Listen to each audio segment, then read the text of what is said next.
ஆம், இதுவெல்லாம் எதை சொல்கிறது?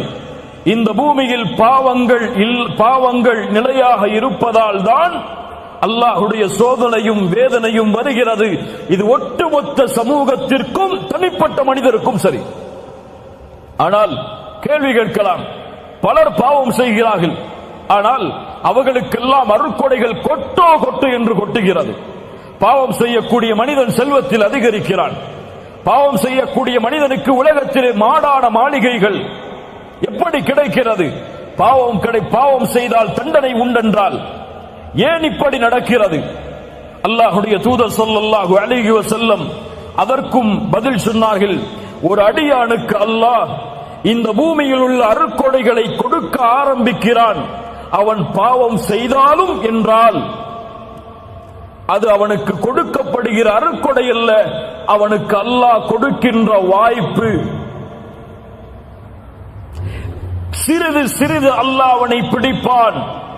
எப்படி? இந்த ஆயத்தை ஓதிக்கொள்ளுங்கள். சூரத்துல் அன்ஆம் 44வது வசனம். فَلَمَّا نَسُوا مَا ذُكِّرُوا بِهِ فَتَحْنَا عَلَيْهِمْ أَبْوَابَ كُلِّ شَيْءٍ. எப்போது எம்முடைய நினைவை அவர்கள் மறக்கிறார்களோ அப்போது வானத்துடைய எல்லா கதவுகளும் அவர்களுக்காக திறக்கப்படும்.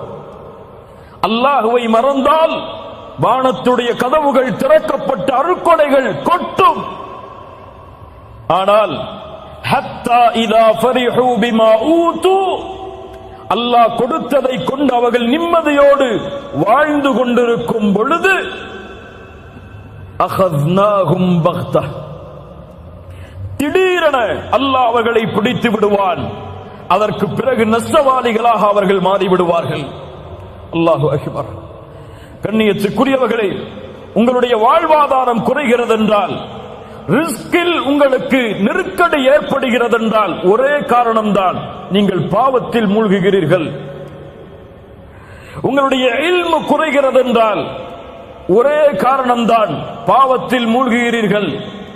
இப்னு மஸ்ஊத் ரலியல்லாஹு அன்ஹு அவர்கள் சொன்னார்கள், ஒருவன் கற்கின்ற இல்மை மறக்கிறான் என்றால் அதற்கு காரணமாக நான் அறிவது பில் ஹதீஅத்தி யஅமலுஹா, அவன் செய்யக்கூடிய பாவம்தான். இமாம் ஷாஃபிஈ ரஹிமஹுல்லாஹ், இமாம் மாலிக் அவர்களுடைய மாணவர். இமாம் மாலிக் அவர்கள் இமாம் ஷாஃபிஈ அவர்களுடைய இல்மின் திறமையை பார்த்து வியந்தார்கள். 9 வயதில் இமாம் மாலிக் எழுதிய முவத்தாவை முழுவதுமாக மனனம் செய்தார்கள். இமாம் ஷாஃபிஈ 9 வயதில் அழைத்தார்கள், யா ஷாஃபிஈ, உன்னுடைய இல்மை பார்த்து வியக்கிறேன். அல்லாஹ் உன்னுடைய கல்பில் நூரை வெளிச்சத்தை ஏற்படுத்தி இருக்கிறான். அந்த வெளிச்சத்தை பாவங்களால் அணைத்து விடாதே ஷாஃபிஈ. சுப்ஹானல்லாஹ். என்ன அறிவுரை பாருங்கள், என்ன அறிவுரை பாருங்கள். ஆம் கண்ணியத்துக்குரியவர்களை, எல்லாவற்றிற்கும் பாவங்கள் தான் காரணம். என்னால் சரியாக தொழுகையை நிறைவேற்ற முடியவில்லை, ஏன்? இரவு வணக்கத்தில் என்னால் ஈடுபட முடியவில்லை, ஏன்? பாவ மன்னிப்பின் பக்கம் விரைய முடியவில்லை, ஏன்? அல்லாஹ்வை அதிகமாக நினைவு கூற முடியவில்லை, ஏன்? பொய்களை புறங்களை பேசுவதை விட்டு விலக முடியவில்லை, ஏன்? உறவுகளை சேர்த்து வாழ்வதை விட்டு பெற்றோர்களுக்கு பணிவிடை செய்வதில் என்னால் நெருங்க முடியவில்லை, ஏன்? அதிகமாக அல்லாஹ்வுடைய பாதையில் என்னால் கொடுக்க முடியவில்லை, ஏன்? கேள்விகள் பல தொடர்கிறது. தொழுகையில் நின்றால் ஈடுபாடு இல்லை, அல்லாஹ்வுடைய பாதைக்காக உழைத்தால் முழுமை இல்லை, எந்த வழியில் சென்றாலும் நிம்மதி இல்லை, ஏன்? அலி இப்னு அபி தாலிப் அவர்களிடத்தில் ஒரு மனிதர் வந்து கேட்டார், யா அலி, ஹுர்ரிம்து மினஸ் ஸலாத்தி பில்லைல், இரவுடைய வணக்கத்திலிருந்து தூரமாகிறேன், தடுக்கப்படுகிறேன், ஆனால் காரணம் தெரியவில்லை அலியே. ஏன் இரவு வணக்கத்தை என்னால் தொழ முடியவில்லை? அலாரம் வைக்கிறேன், மனைவி எழும்படி என்னை எழுப்பிவிடு என்று கூறுகிறேன், எல்லா வசதிகளையும் ஏற்படுத்துகிறேன், ஆனால் இரவு வணக்கத்தில் ஈடுபட முடியவில்லை அலி, ஏன்? அலி அவர்கள் சொன்னார்கள், அந்த ரஜுலுன் கது கையதத்க துனூபுக், நீ பாவங்களால் பிணைக்கப்பட்ட கட்டப்பட்ட மனிதனாக இருக்கிறாய். தொழுகையை சரியாக தொழ முடியவில்லையா? முயற்சி எடுத்தும் உங்களிடத்திலே பாவங்கள் இருக்கிறது. அல்லாஹ்வை முழு மனதோடு அழைக்க முடியவில்லையா?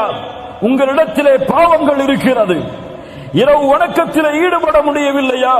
உங்களிடத்திலே பாவங்கள் இருக்கிறது. நன்மையில் முன்னேற முடியவில்லையா? உங்களிடத்திலே பாவங்கள் இருக்கிறது.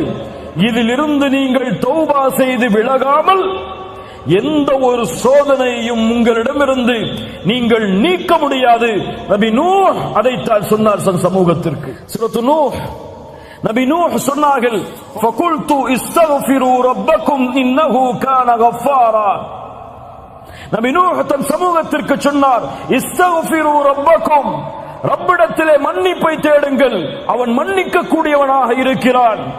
யுர்சிலிஸ் ஸமாஅ அலைக்கும் மித்ராரா, மலைகளை அவன் தொடர்ச்சியாக ஏற்படுத்துவான்.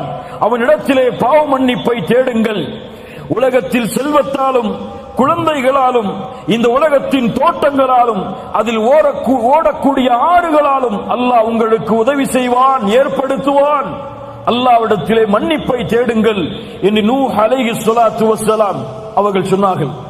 ஆம் கண்ணியத்துக்குரியவர்களே, அல்-இஸ்திக்ஃபார், அல்-இஸ்திக்ஃபார், எம்முடைய பாவங்களுக்குரிய மன்னிப்பு எம்முடைய வாழ்வின் கவலையை நீக்கும், எம்முடைய துக்கத்தை நீக்கும், எமக்கு வரக்கூடிய சோதனையை நீக்கும். ஒரு சோதனை வருகிறது, வேகமாக செல்கிறீர்கள், ஒரு வாகன விபத்து ஏற்பட்டு விடுகிறது, அல்லது ஒரு வியாபாரத்திலே முன்னேறி கொண்டு செல்கிறீர்கள், நஷ்டம் ஏற்படுகிறது, குடும்ப உறவுகள் பிரிய காரணமாகிறது. அப்போது நினைக்காதீர்கள் இதற்கெல்லாம் வேறு காரணமாக இருக்குமோ, இதுவெல்லாம் வேறு யாராவதுடைய கண்ணின் காரணமாக ஏற்பட்டு இருக்குமோ என்று நினைக்காதீர்கள். நீங்கள் நினைக்கக்கூடிய முதல் நினைப்பு, என்ன பாவம் செய்தேன் நான், எந்த பாவம் என்னிடத்திலே இருக்கிறது, நான் சோதிக்கப்படுகிறேனே, என்ன பாவத்திற்கு நம்மிடத்திலே மன்னிப்பை தேட மறந்துவிட்டேன், அதை நினைவு கூர்ந்து மன்னிப்பை தேடுங்கள். என் வாழ்வில் நடந்த ஒரு செய்தி. இந்த நாட்டிலே ஒரு வாகனத்திலே நான் சென்று கொண்டிருக்கும் பொழுது ஒரு பெண் என்னுடைய வாகனத்திலே மோதிவிட்டாள்.